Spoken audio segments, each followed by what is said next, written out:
Welcome home to USA Global TV and Radio, a place where dreams take flight, with authentic storytelling, diverse perspectives and meaningful conversations, where global stories unite and bridges are built beyond all borders. Discover world-class education, entertainment, hope and inspiration. Together, we're building bridges worldwide. Subscribe to our channel, USA Global TV. Download our app, USA Global TV. Be our guest or join our team. Visit usaglobaltv.com. Thanks to our founder and executive producer, Dr. Jacqueline Kerbeck. Music score by Yeffy Tang from Cloud Road Music.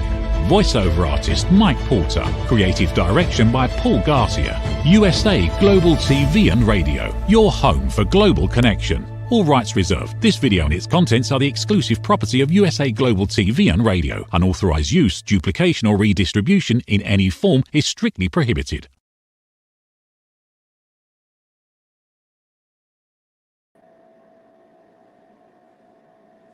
Hello everybody, and welcome to my 10th episode of This Is Floxed.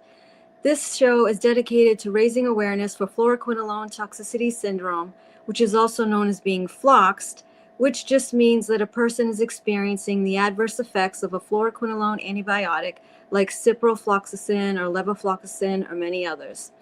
Today is my final show of 2025, which will focus on the core of fluoroquinolone toxicity, which is mitochondria damage. We will talk about what is mitochondria damage, what is mitochondria, is there any real way to fix it, and what are the options for anyone that has mitochondria damage, not just those that are floxed. My special guest today is Tom Benson. He is the CEO and founder of Mitrix Bio Incorporated, and a serial entrepreneur and scientist who founded 4 successful software, hardware, and science startups. He has a long resume of successes, but his interest in mitochondria began when he worked at Stanford Linear Accelerator National Library, also known as SLAC. This interest led Tom to explore the recent fundamental advancements in the scientific understanding of mitochondrial systems of the body. He has published dozens of articles and video lectures on mitochondrial science and cellular energetics, developing original theories on the systemic transfer and distribution of mitochondria and the resulting impact of health. If you've heard anything about the newest advancements in mitochondria, you'll probably be aware of the term mitochondria transplants. Tom will be discussing this, as well as a proprietary bioreactor that his company has created to potentially grow mitochondria. This is obviously a brand new type of regenerative medicine. So for all things mitochondria, please welcome my special guest, Tom Benson.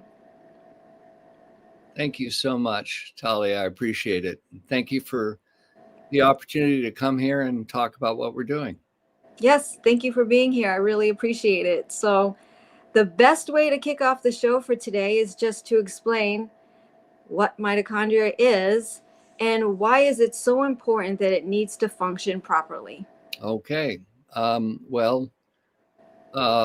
Actually, before I start, I do want to say one thing. I do want to kind of just say a little disclaimer here. Just everybody should keep in mind. I know there's a lot of people in the Flox community who are in a lot of trouble and who need a lot of help, and it's a hard situation to be in. I just want to say this is still very experimental, and nobody is 100% sure of anything yet. We've all been working on it, and I do also want to say that we're really not yet as a company ready to do to do trials with volunteers. We're not funded for that yet. We're still working on getting funding. So I just want to say that up front. There's what we're doing brings a lot of hope, but I also want people to know that there's still a lot of work. So, so what are mitochondria? Mitochondria are tiny little, what they call the powerhouses of the cell. They're tiny little bugs that swim around inside the cells of your body, and they are the part of the body that generates all of the energy for your cells. So when you eat food, the food goes into your digestive system. It gets broken down into glucose and nutrients, and that floats around in your bloodstream. It goes into the cells of your body. The cells get these nutrients, but they can't use that to power themselves. What they do instead is they take glucose and they take oxygen from your bloodstream and they burn them literally in the mitochondria. So mitochondria are literally they're like steam engines, or sometimes I call them little jet turbines. They have little molecules in them that are spinning around, generating energy that the cell can use. And so you can also call them kind of the last part of the digestive system, because they're the part that actually converts the food into something that your cells can use. And they've been around for 1 billion years. They're ancient parts of our cells. 96% or 97% of the energy in your body is generated by mitochondria. Your body is actually 10% by weight, about 10% by weight, mitochondria. So they're a major component of everything. All your nerves, your heart muscle, your leg muscles, everything in your body is packed with these mitochondria, all zipping away, generating energy to keep you going. Okay, so that's what mitochondria are. And I also want to mention that mitochondria have each mitochondria has generally 4 or 5 tiny little mitochondrial DNA in them, which are little rings of DNA completely separate from your normal nuclear DNA, which is what kind of makes you. The mitochondrial DNA are common through your whole family line. They're not really, you don't have individual mitochondrial DNA. That you get them from your mother, and they come directly down from the mother, and they're just used as a little control ring that tells the mitochondria how to do all this energy generation and so forth. So that's what a mitochondria is, and that's what a mitochondrial DNA is. Yep. And so when you and I were talking, you had said there are 3 ways that people can have mitochondria issues. The first way is through birth. The second way is through infections or medications. And the third is through aging. So, right. I mean, this affects all of us, whether you're sick or not, we're all going to age. So my question is, can you tell us what kind of issues people see when their mitochondria is damaged? And also, is there a certain number, once you hit 20% damage, that's when you can tell that something's wrong, or there's no percentage? You know what I mean? Yeah, those are excellent questions. So, and again, this is our internal working hypothesis of how this works. This is everything I'm going to talk about. This is brand new science. It's just been in the last 5-10 years that anybody has discovered any of these things about mitochondrial DNA. And many people will disagree with this. So just so you know, if you go out and ask other scientists, they'll say, oh, no, this guy's all wrong. It's something else. So that's part of being in science. There's always a lot of debate. I noticed that when I was researching, Tom. It was all over the place. Everyone was disagreeing with each other. So mitochondria in particular are because it's so, the genetics, the study of your nuclear DNA, that's been around for 50 years and it's pretty well understood. But the study of mitochondrial DNA is very new, and literally there are papers even a year ago that just changed everything about the way we see it. Yeah. So, but let me just tell you what we think. We think that the biggest kind of unseen challenge in medicine is damage to this mitochondrial DNA. And when I mean damage, what I mean is it's just like bad sections of the code. It's like if you have a hard disk in your computer, you can have what's called bad sectors, right? Mm-hmm. And if you drop your computer, the hard disk can go, and you end up with this bad section of the hard disk. Or if the computer gets old, it just kind of starts adding on these bad sectors.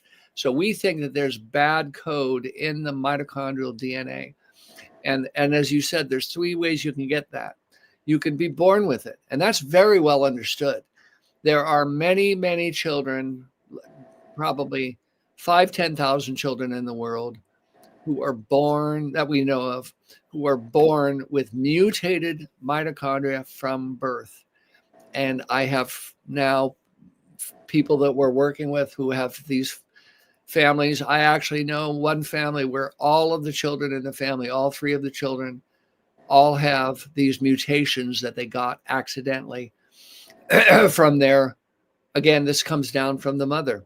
And so what happens is that the mother might have only, let's say, 20% mutated mitochondria, which means that there's actually, out of the all the different mitochondria she got in her body, 20% of her body, the mitochondria in her body, have a mutated sector somewhere, which means they're not working properly. Excuse me, the mitochondrial DNA is mutated, and so that means that person's not making 20% of the energy that she should be making. That woman can have children who have 80% mutated mitochondria. It's just a kind of a random distribution at birth. And so when you have a child that has 80% mutated mitochondria, a lot of the times they don't live past the age of 2 because they don't have any energy to grow. The cells are trying to do all this growing and all this stuff, and the mitochondria can't keep up with it. And so they just die of heart failure or any number of things. Sometimes they grow to be teenagers and then it pops up with their teenagers. Sometimes they make it into adulthood. It just depends on the percentage and so forth. And there's a whole series of those diseases, which we still, again, they're very well understood if you can catch them, but they're hard to find. And we still don't really have good scientific ways for doctors to find those diseases. So that's a new field. Those are diseases like Lee syndrome and MELAS and some others. So those are inherited mitochondrial damage. The interesting thing is, if you look at some of the problems that these children have, they have intestinal issues or heart failure. They have seizures. Their brains they have strokes, all kinds of things where just the body doesn't work well at all. And they have a lot of muscle problems. They have a lot, they can become trapped, bedridden because they can't move because their muscles don't work properly, and their muscles and their tendons are tremendously painful with neuropathy. And the thing that we found interesting was when we looked at that, we saw, wait a minute, there's a lot of similarities to what is happening to people who are floxed, and also to people who have, for example, long COVID.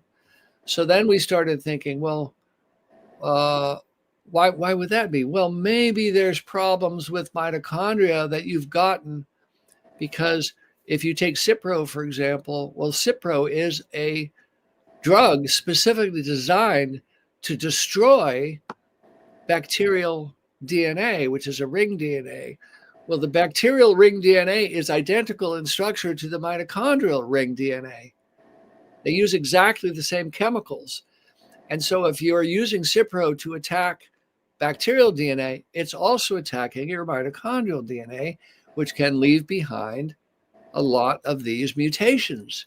And so then that's where this theory has come up that maybe that's what's something that's contributing to the floxing is this mitochondrial damage. Same thing with long COVID. COVID has been identified as a virus that attacks mitochondria. That's one of the things it does as a virus.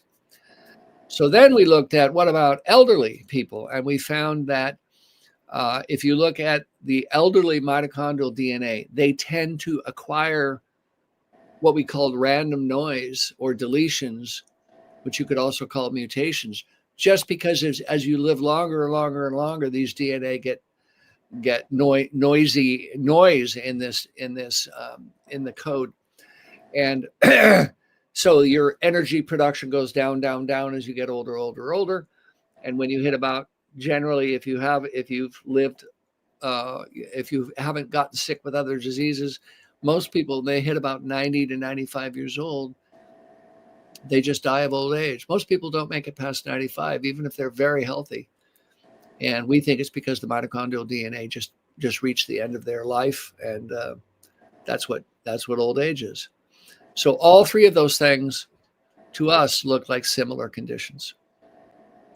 So is there like a specific number, and I'm bringing this up because I had a Flox doctor, let's say, tell me that 70% of my mitochondria needed to be damaged for me to notice it. Is that true? Like, that's a lot. Or is there no such number? I don't know for sure, but I also, the other thing is it could be localized in specific tissues. And this is one of the big problems. Let's say they take a little bit of your skin, or they take some blood sample, and they look at the mitochondria and they say, oh, well, it's not that bad. They look okay. But that doesn't mean that you couldn't have worse mitochondrial damage in your muscles and your tendons, because the mitochondria in your tendons and your muscles might have gotten an exceptional dose of the Cipro. And Cipro is specifically designed to go into muscles and tendons, and also into the bone marrow.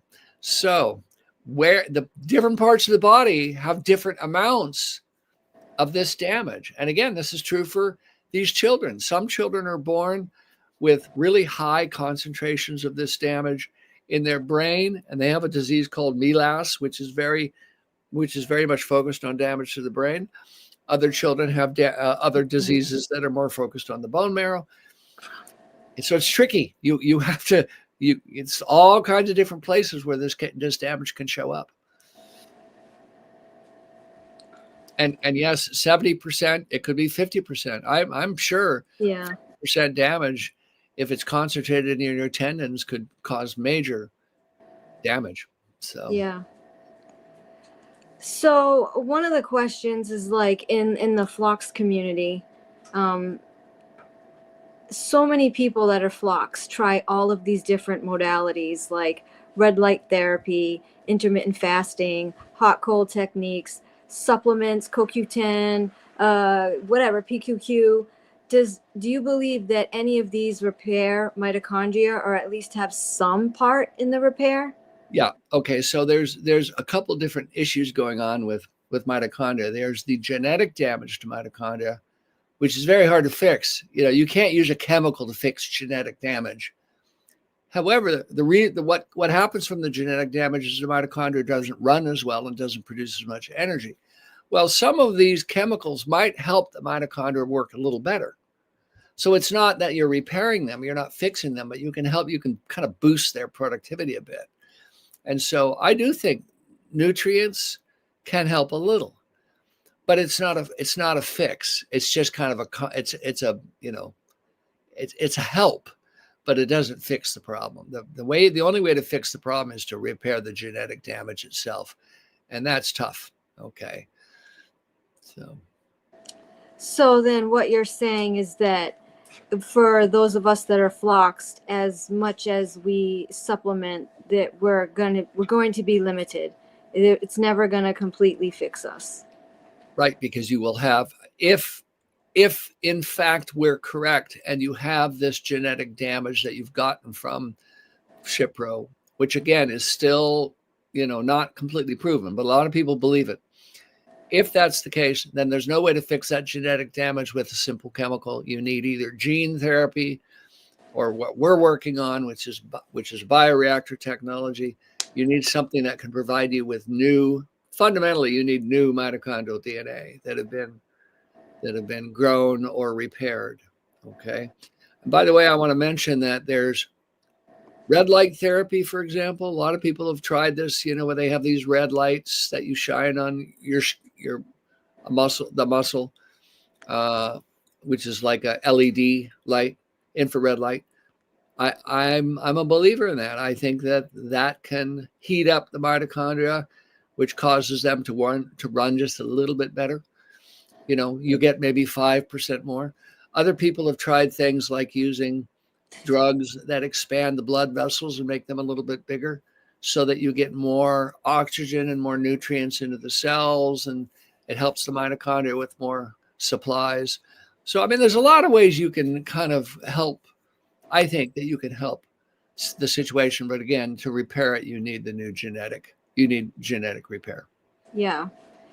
And how do stem cells come to play in this? Like, how is it different or similar to mitochondria? Okay. So it's a very good question. Stem cells actually manufacture new mitochondria. That's one of their functions. Oh. The stem cells in your bone marrow, of course, is the biggest repository of stem cell. Your bone marrow is all stem cells, or not all, but it's got a ton of stem cells.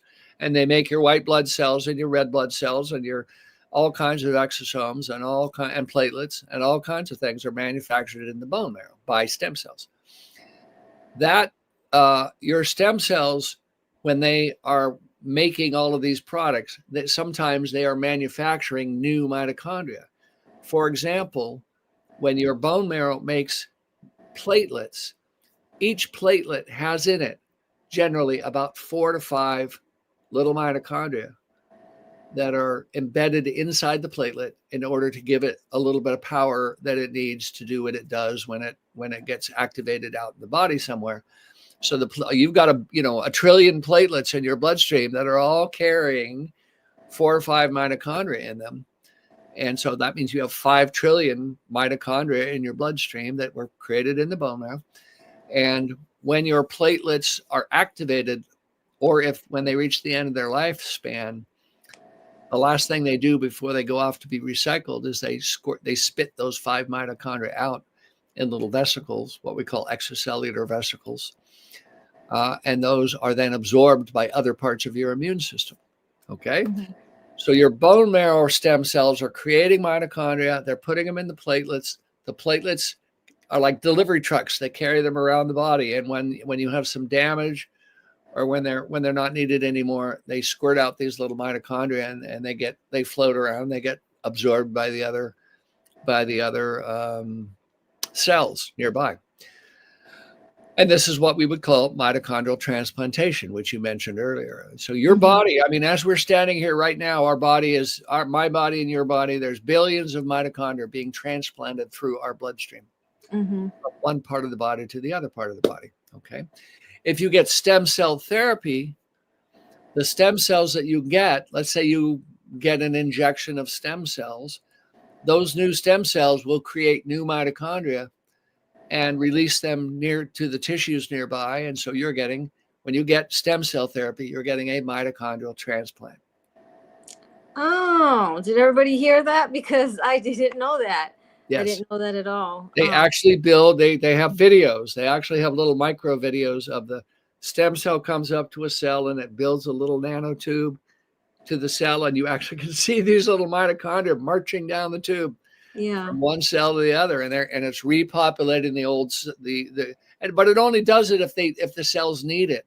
And so there's some sort of signaling mechanism that the cells put out a signal that say, hey, I need replacement mitochondria, and the stem cell comes over and gives them new ones. So it's almost like getting a jump start on the freeway, or you say, hey, I need gas, So yeah. It's fascinating stuff.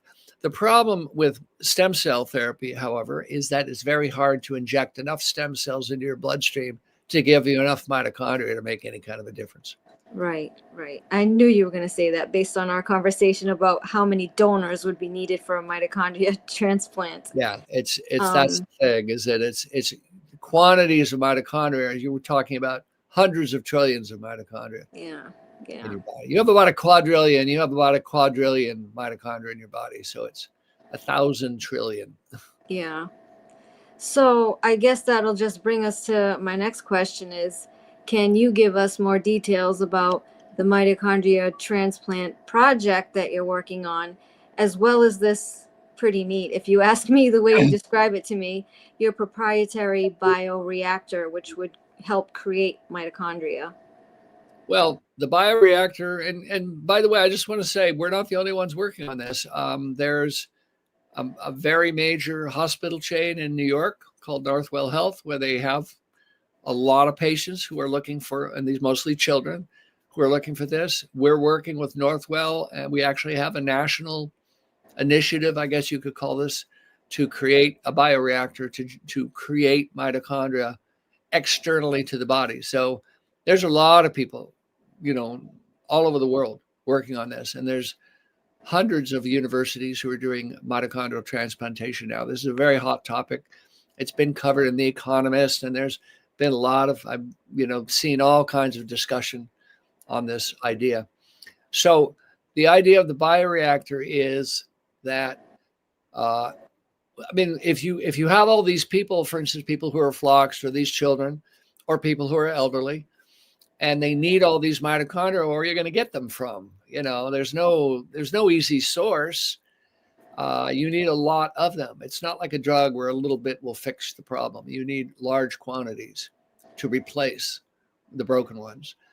And so where do you get all those mitochondria from? The only way that we can see to do it, there's not enough donors, and it wouldn't be ethical anyway. You can't go around just asking for young people to donate their mitochondria. That wouldn't be ethical.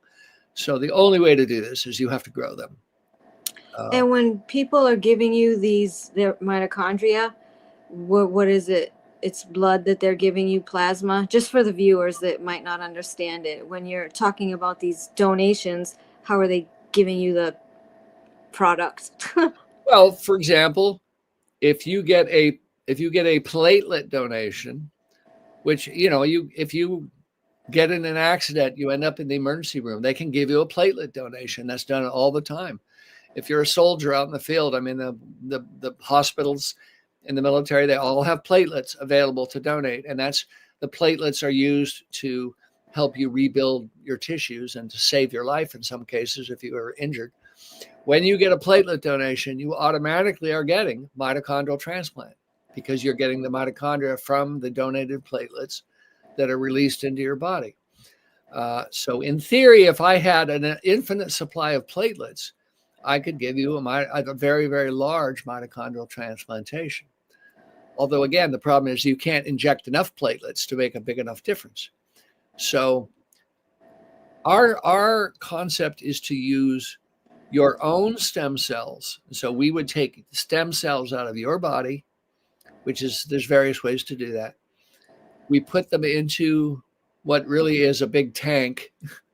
And anybody who knows about stem cell therapy can tell you how this works. There's facilities all over the United States where there are these giant silver tanks, and you put cells in them, and you give them the right kind of material, and you grow them. So you take your stem cells and you grow 1,000 times more of them. And then we have a manufacturing process where you then take those stem cells after they've been grown, and you break them open, and you extract the mitochondria from that they've grown inside of themselves. And you can then inject the mitochondria directly into the bloodstream or into muscles or various other ways. Turns out that mitochondria can be injected from the outside world into your body, and they will go through the blood, and your cells will absorb them. And this has been done many times. And it's been shown, it's been used in human beings, it's been tested for a variety of diseases. So this is a very popular new technique. So again, with someone who's floxed, the biggest problem is that we're talking about enormous quantities of those. You might need to replace 10, 20% as a minimum with these children. If they have 80% damaged mitochondrial DNA, we would try to get them back to 70% or 60%. And they're not going to become an athlete, but that'll keep them alive. All right. They won't, that'll help them, prevent them from dying of some kind of disease. So that's the goal, is to try to push that ratio back. In the case of someone who's floxed, the goal would be to reduce the amount of damaged mitochondrial DNA in the muscles and the tendons and the other tissues, to try to make them more functional. Okay. And nerve endings are very sensitive to mitochondria. Oh, good. Yeah. So that's the idea of the bioreactor. Yeah. But I do want to say that that's completely new. I mean, we've built them on a small scale. We've built them on a benchtop, but none of this has been scaled up yet to human scales. Right. That's what we're So, working on now. so the bioreactor would be to do mitochondria transplants in volume, right? For many people, because it takes so many donors to do one transplant. And the other thing is, let's say you have 70% damaged mitochondria. You don't have to replace 70%, do you? You just have to give it a kickstart, like say 20%. Push it back, push the Right. ratio back, okay? And people will say, well, how do we know if it works? Well, I think you would know. I mean, that's especially people who have chronic pain and chronic damage. I mean, they're very tuned into what's going on. And of course, people who are floxed have a real problem with this, where you end up going down, kind of downhill, right? Which is also very true for these children, by the way. They have this terrible problem where they just, if they get the flu or if they get pneumonia or if they get a cold, it's very well understood in that field that they'll come out of it after a couple of weeks being very sick, and they seem to have dropped a couple of notches and gotten worse, and they never get back. Okay, that's very common, I think, and that's again, I think, an example of a mitochondrial damage syndrome, because every time you get sick, your body is burning up whatever it has, and it's struggling, and of course the damage gets even worse. So if we could just push you back a notch, then we could try to reverse that process and get you back up that ladder. Yeah. And I also want to mention, if someone gets sick, if the problem with having damaged mitochondria is that your immune system doesn't work very well. Most children who have this mitochondrial mutation, most of them die of an infection. Mm-hmm. They get pneumonia. They're in the hospital with pneumonia because their immune system doesn't work at all, which again is very similar to somebody who's 80, 90 years old. If they get pneumonia, they can die very easily. If they get COVID, they end up in the hospital. So mitochondrial transplantation is a very good thing to use temporarily when someone is sick. You give them a burst of new mitochondria to their immune system to help them recover faster so that they don't drop even further. So it's also just a way to kind of halt the decline. Right.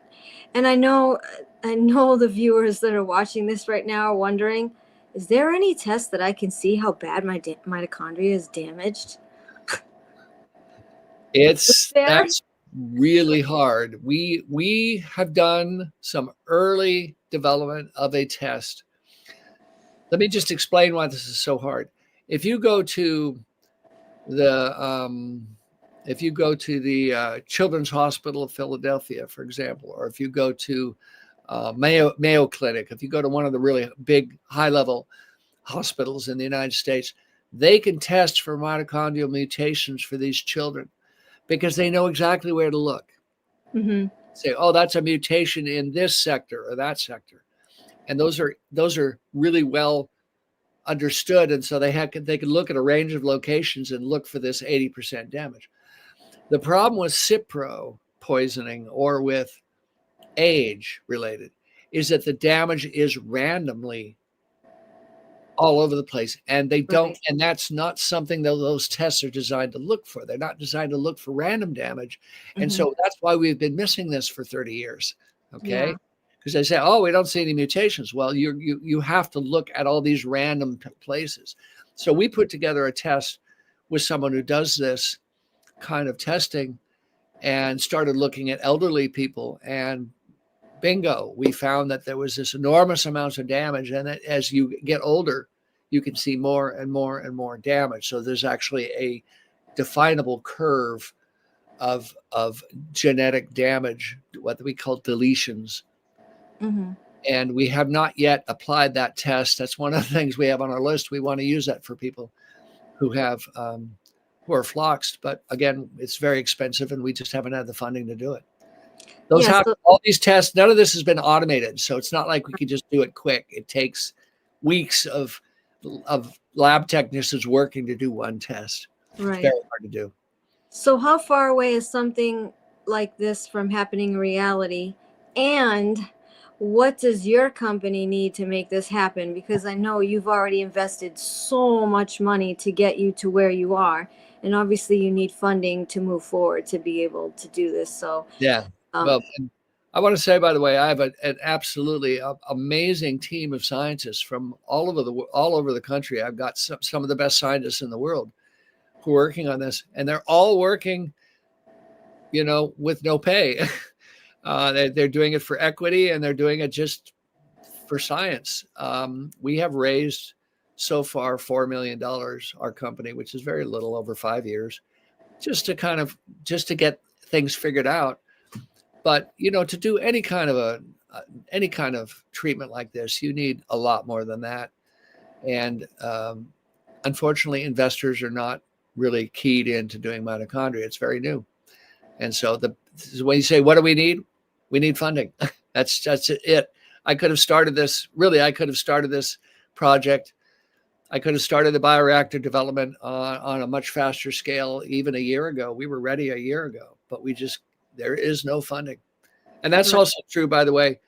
There's no funding for anything right now. The whole system is kind of locked up in the United States. There's no funding for any. And just to clarify, funding isn't just for mitochondria transplants for sick people. The funding also, like your mitochondria transplants, extend beyond that, right? To anti-aging, stuff like that. Like you were talking about lotion that you put on someone's cut and it healed on the same day that it had mitochondria in it. So you're looking at all types of things related to mitochondria. Mitochondria are a huge opportunity medically. They're a huge opportunity. And by the way, there's a lot of people even in the federal government who are big fans of mitochondria right now. Mitochondria is kind of a hot topic, but there's this kind of thing where nobody quite knows how to do it. And there's a lot of other people. It's very noisy. There's a lot of people making claims and saying, oh, well, if you use this chemical, it's going to fix mitochondria. And so it's always hard in the beginning to figure out who to back. And what we're doing is hard. The idea of building a bioreactor and transplanting a lot of mitochondria, that's just very hard. And it sounds like science fiction. So we have great support from doctors and scientists, but it's hard to find people to put money up to do more work on it. So yeah. And before I ask the last question, because it's coming to time, I just want to clarify to everybody that's watching this is that, you've done so much work to get to where you are so far, which is far along. Even though you still have a long way to go, it's still far along.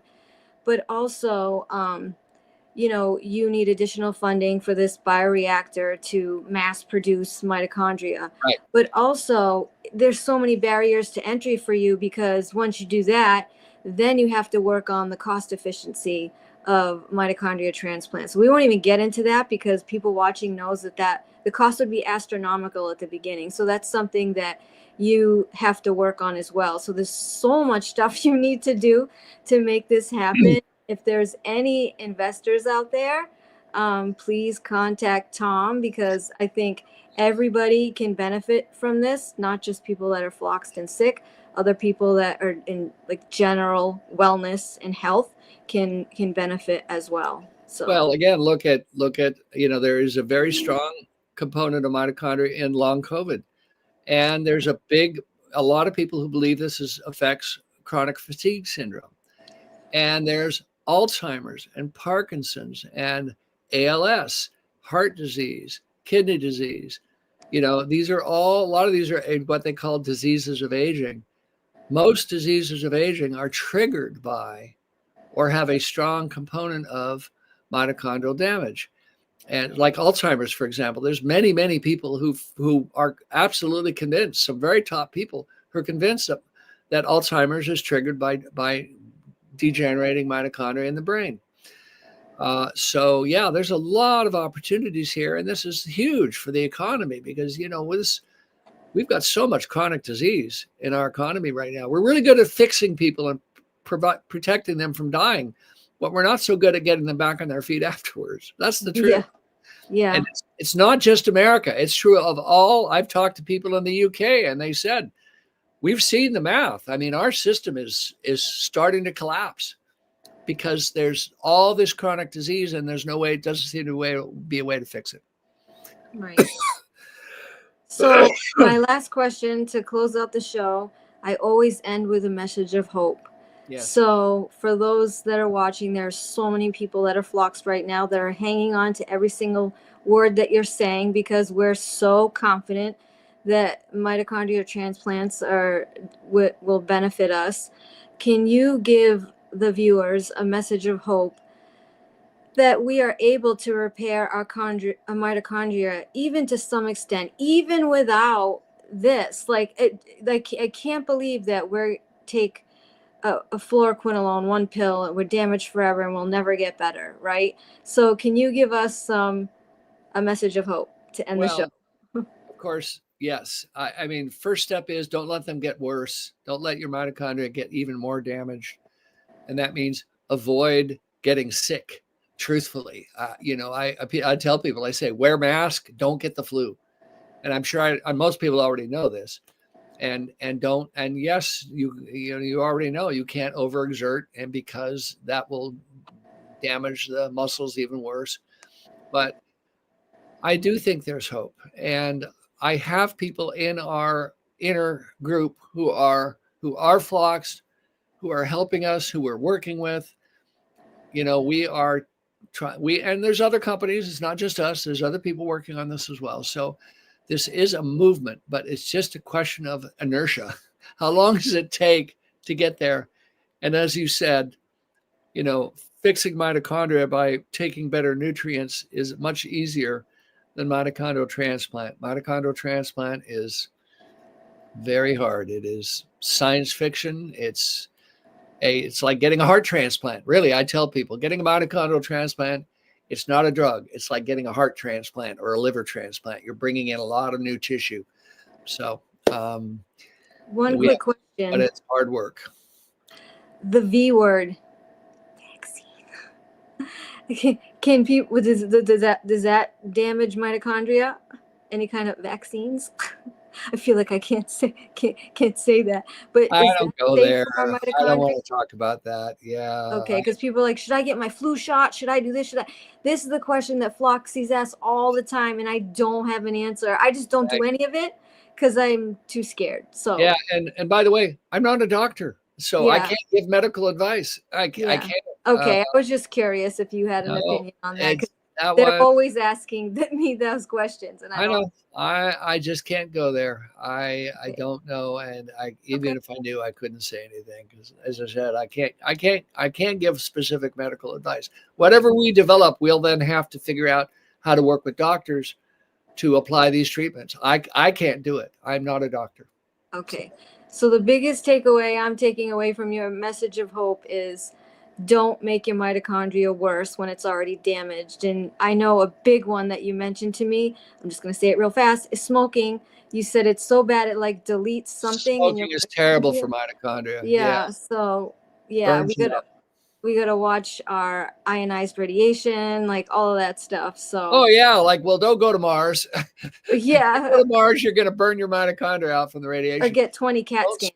And the other one, of course, that's very hard for someone who's floxed is stress. Stress causes chemicals in the bloodstream that cause the mitochondria to get damaged more quickly. And so people who are highly stressed tend to burn out quicker. But of course, when you are when you're in terrible pain, of course, that causes stress. And that is why pain is so destructive, Yeah. Yeah.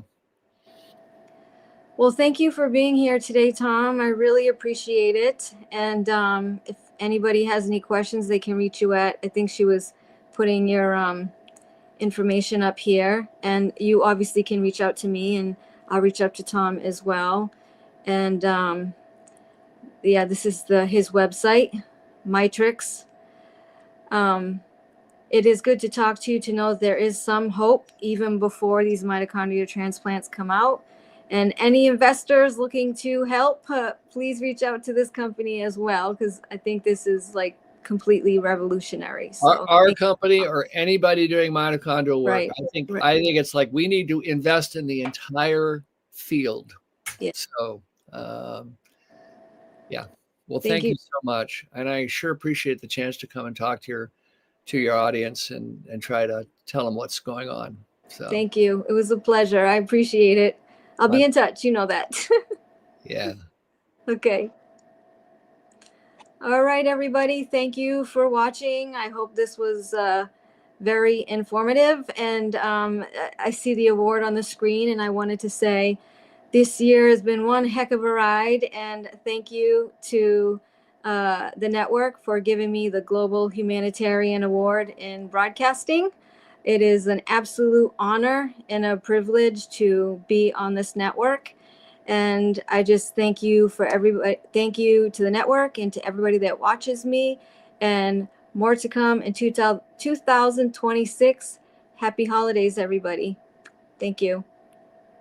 USA Global TV and Radio proudly presents Tracy Cram-Perkins, a dementia caregiving survivor teaching how to balance care with peace of mind. #1 resource for dementia caregivers. It's the book, Dementia Home Care, How to Prepare Before, During, and After. Over 17,000 copies sold of this must-have guide. And now a testimonial from Talia Smith. If I was to describe this book to someone who was going through a similar situation, I would underscore how important it is to have some sort of a tool or a guidebook to help you through certain stages. And there's so many, it's such an unknown topic to the average person. And to have this as a reference is essential. It's going to help you get through it personally, as well as help your loved one manage. To learn more, go to TracyCramPerkins.com. Tracy Cram-Perkins is an award-winning author. She's also the host of Dementia Home Care television show. Watch it here on USA Global TV and Radio. Listen, babe, now, listen, babe, now. Listen, babe, now, listen, babe, now. Listen, babe, now, listen, babe, now.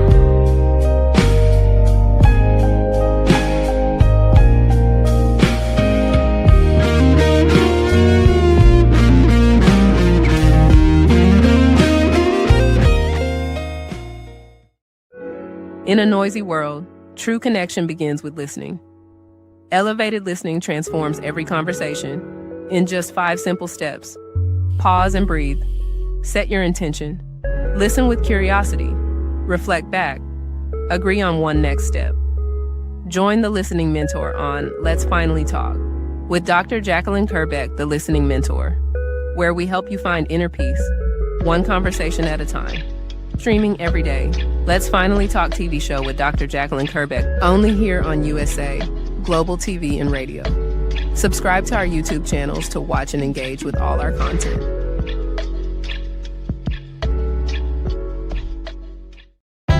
USA Global TV and Radio proudly presents Steve Klein Art at steveklein.art.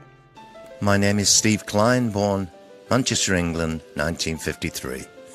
My quest in my lifetime is to create artwork from my soul and the deepness within my wildest dreams and fantasies.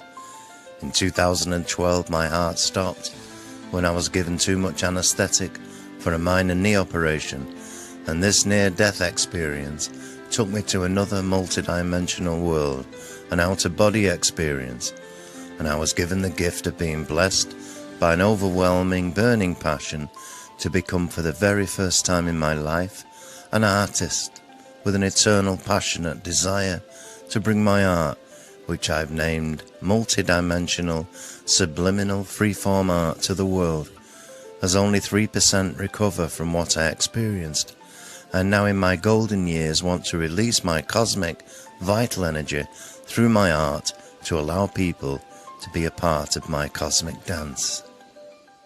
To learn more, email roccogoodwine@gmail.com. For VIP pricing, mention USA Global TV and Radio.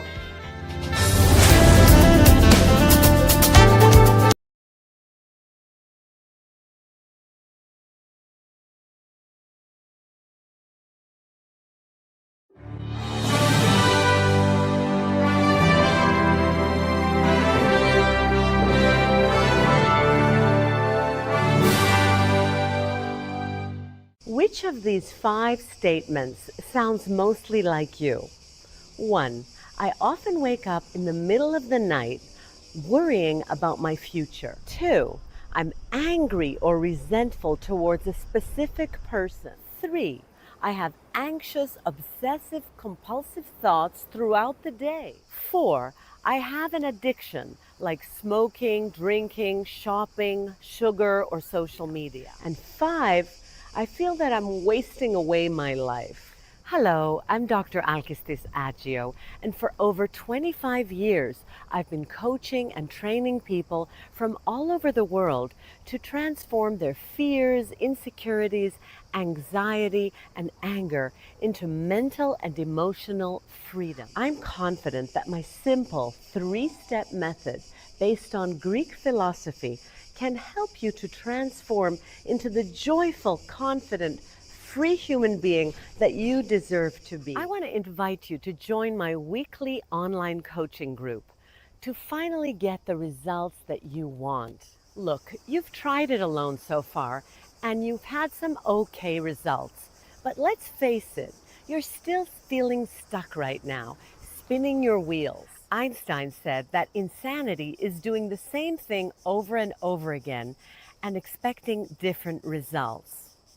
Now, unless you realize this as a fact, that you are a prisoner of your own mind, you can't move forward. I'm here to support you, as well as the whole community that we are co-creating. Stop feeling stuck. Stop feeling depressed. You don't have to do it alone, and alone isn't working anyway. Sign up today, and I'll meet you on the inside of our amazing weekly group call. I guarantee that you'll make progress from the very first session.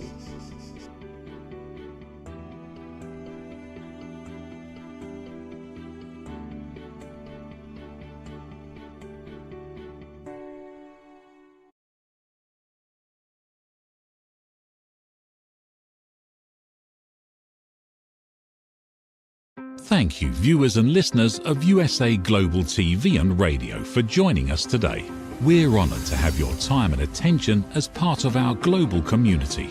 At USA Global TV and Radio, we believe in the power of authentic conversations, meaningful connections, and creating a world of possibilities together. Want to be part of something bigger?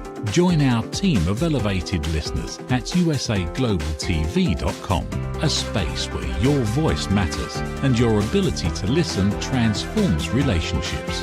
Stay connected with us across all our platforms for thought-provoking discussions, expert insights, and empowering stories. Subscribe to our channels at youtube.com/c/USA-Global-TV. Follow us on social media and explore the endless opportunities we're creating for growth, learning, and inspiration. Together, we're not just broadcasting, we're building bridges and changing lives one conversation at a time. For inquiries, contact us at info@usaglobaltv.com. Music by Johnny Dies. Produced by Executive Producer and Director Dr. Jacqueline Kerbeck. Voiceover by Mike Porter. Creative Direction by Paul Garcia. All rights reserved. Copyright 2025. Visit usaglobaltv.com to view our full terms and conditions.